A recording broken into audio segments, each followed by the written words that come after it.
Hey, Talk Steer Luke here. In today's video, I want to show you my new daily driver, the cheapest Audi A4 on eBay.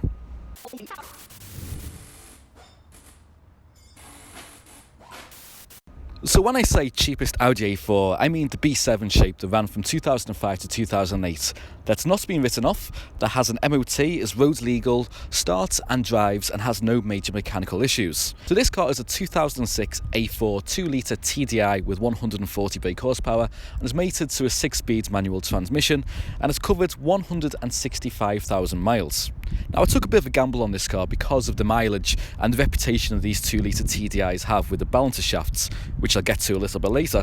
But I thought for the money I paid for this car, which I'll reveal to you in a second, I thought I can probably take the risk fairly safely.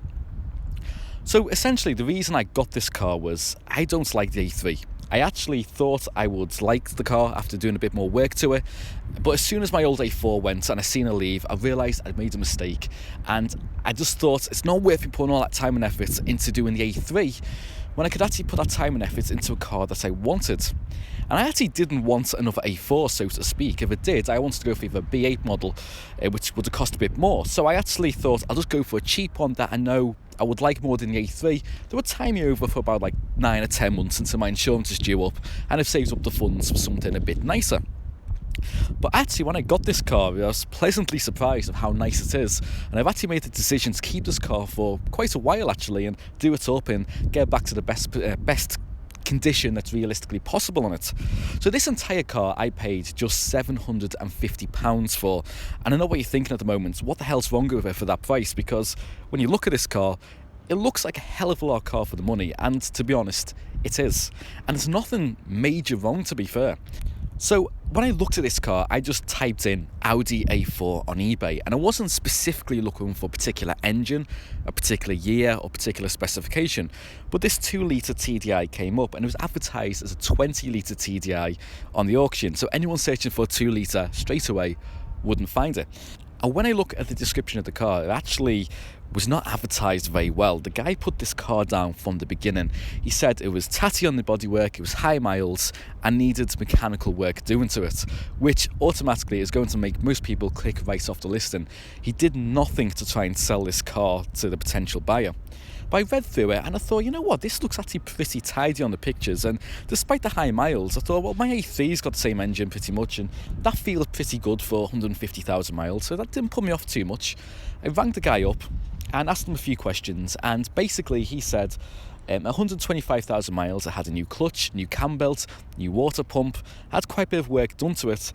But then I asked him about the dreaded balancer shaft issue. Now, if anyone knows anything about these 2-litre TDIs, the Achilles heel of them is the balancer shaft, which is a little shaft that drives the oil pump, and that can shear off with age, and when that happens, the oil pressure just completely goes from the engine of the car, and a lot of the time it wrecks the engine.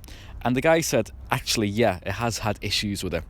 That's when he had all the work done, 125,000 miles, he had the oil issue, and he had the uprated shaft put into the car, but the car's been fine ever since. And that really put my mind at ease at that point. I thought, well, actually, you know, potentially then this could be quite a solid car. The engine had no damage. I mean, 40,000 miles later, if there was going to be damage from this car, it would have shown itself by now, and no, absolutely nothing. So I thought, okay, you know, I'm going to come down, have a look at the car, see what's what about it. And I got down here and, you know, I looked at the car in person and I thought, this looks as good in person as it does on the photos. I pretty much made my mind up before I got into this car that I was going to buy it, because I just looked at the S-Line body kit. I thought the bumpers, the wheels, the half leather, half Alcantara trim, which I absolutely love, and I just thought those bits could split easily and cover the cost of the car. So I thought there's nothing to lose by buying this car if it blows up 200 miles down the road. Now, I will say at this point, I've had this car for a few weeks, so I have done a few bits to the front of it. So I'll show you a picture on the screen now of what it looks like when I picked it up. Essentially what I've done, I've darkened the inside of the headlights, painted the grille, and reseated the front bumper so it sits correctly. And the car looks a lot better for that. All this modification on the front come to about £10 worth of materials, and I also replaced the amber lenses with chrome ones, just to give that car a bit more contrast and give it a much cleaner look. Let's start off with the bodywork issue, and the right hand side of the car definitely is the worst, and the worst part is the driver's wing, and I can see there's quite a bit of rust coming through here on the lip. I'm going to get this done very, very soon.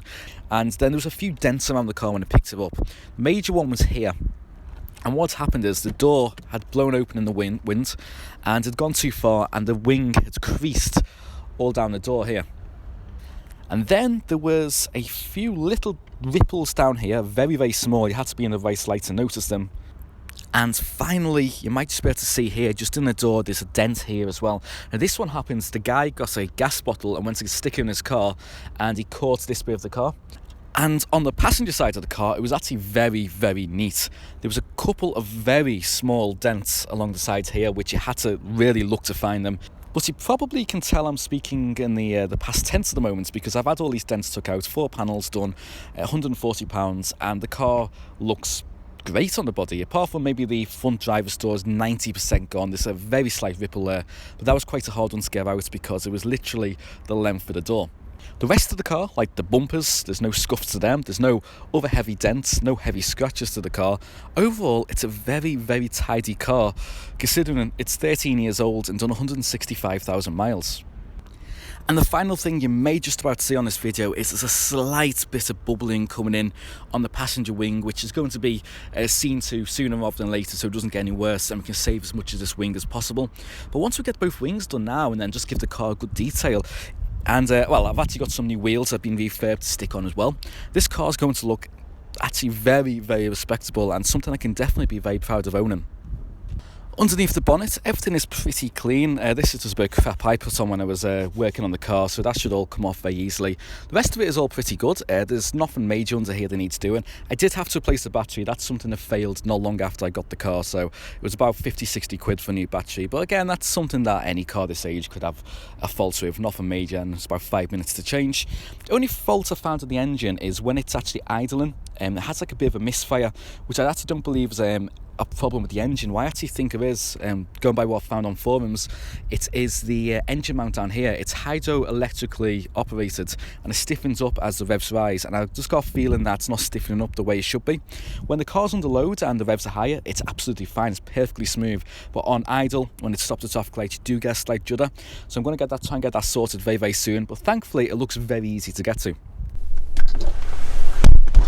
Hey, now one thing this car has that I am so made up is split folding rear seats, because my last A4 didn't have them and it was an absolute pain in the butt, because this car has a pretty big boot back here. I mean, I'm spalled out fully and there's plenty of space to accommodate me, but the fact that these didn't have split folding rear seats really impacted the practicality of my last A4. Now, the reason most of these didn't have split folding rear seats is because it was a very expensive option. It cost something like £600 extra to get this, and well, when you specified that up, you're about halfway to the cost of the Advance, and that's what most people did. Now, if you like that Scotty Kilmer style intro there, be sure to rev up your engines and hit that bell notification icon and subscribe button, because I'm sure there's going to be more Scotty Kilmer in the future. This wasn't the first time and it sure ain't going to be the last. And with all that, it's time to take this car out on the road and see how it drives. On the road, what's this thing like?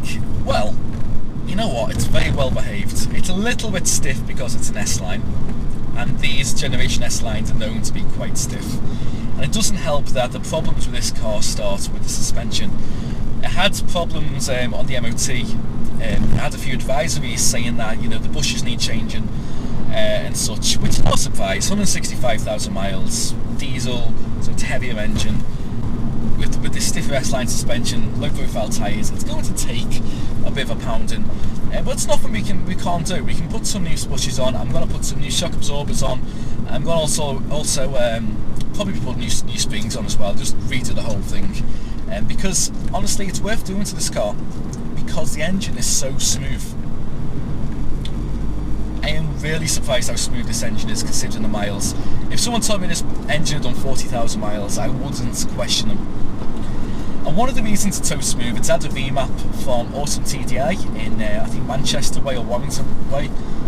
Funny enough, the bumper for my last A4, the one I sprayed, I got from the guy who worked at Awesome TDI. Anyway, I digress. But basically, it's running about 180 to 190 brake horsepower now. The last owner did the VMAP. I've got the the invoice there for that. And you know what? It's they've done a really good job on this. It's not overly powerful. It's so smooth though, so linear. in its power delivery, and this thing just picks up from like 1500 RPM. You're in 4th gear doing 30 miles an hour, put your foot down, it will pick up. You don't have to drop down gears in this thing. And that's comparing this directly to my A3, which is the same engine pretty much, same year, almost the exact same miles. The difference in the two engines is like night and day. This feels much more petrol-like. It pulls more to the red line, and you know what, it's just like much more relaxing to drive. And in terms of power, this would leave the A3 for dead in terms of a drag race. And I've also had the 170 horsepower 2 litre in my first A4. That done 100,000 miles. This is a lot smoother, but the thing that I find strange taken away from it is this is a lot quicker in real world scenarios. The 140s have a smaller turbo, which means that basically there's less lag in them. And with the remap, it has power figures that are better than the standard 170. So, you know, in terms of town driving, yeah, this is a lot more responsive. It's a lot more. It's got a lot more usable power. I mean, I'm not even dropping down gears here. I'm just driving around 3rd gear still, going like 15 miles an hour, and the car's just pulling. The only problem we have in here is that idle issue where the car starts to move a little bit, feels a bit like a misfire. Again, I think that's the engine mount.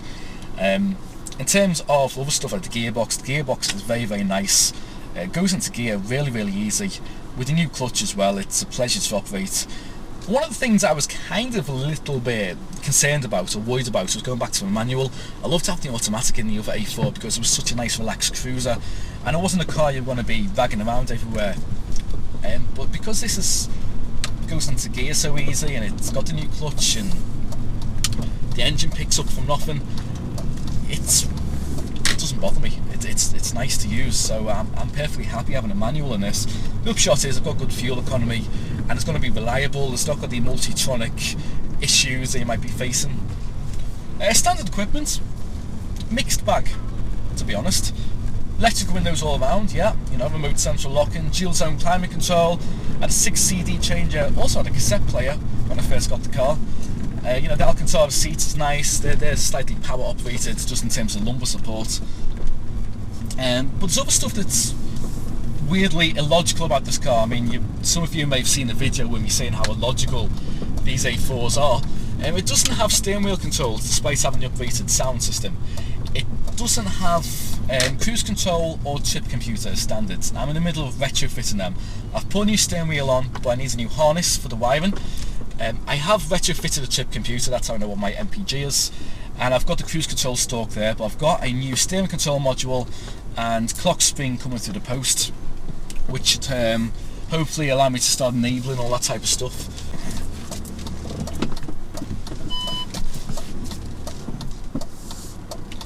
One of the things nice that does work in this, we have parking sensors. But anyway, at the moment I've also upgraded the sound system now to the newer Symphony radio. Looks a lot nicer in the dash. I've added the Bluetooth receiver to it, so now I've got my music. And the other thing I need to really change in here is I need to replace the ashtray. That doesn't match in colour. And I also need to replace the centre console, because someone has decided to cut massive holes in for a phone holder. And I suspect that was Audi, because I got the original spec sheet off this car, and that specified a phone holder in a dash. I type in the number of the part, and it's exactly where these two holes are. So someone at a dealership when this car was new has cut holes in the dash, absolutely ruins the centre console, and I just have to buy a new one, because that's going to bug me. And unfortunately that's a pretty big job on this. You've got to take a lot of the inside apart to actually move that centre console, but never mind.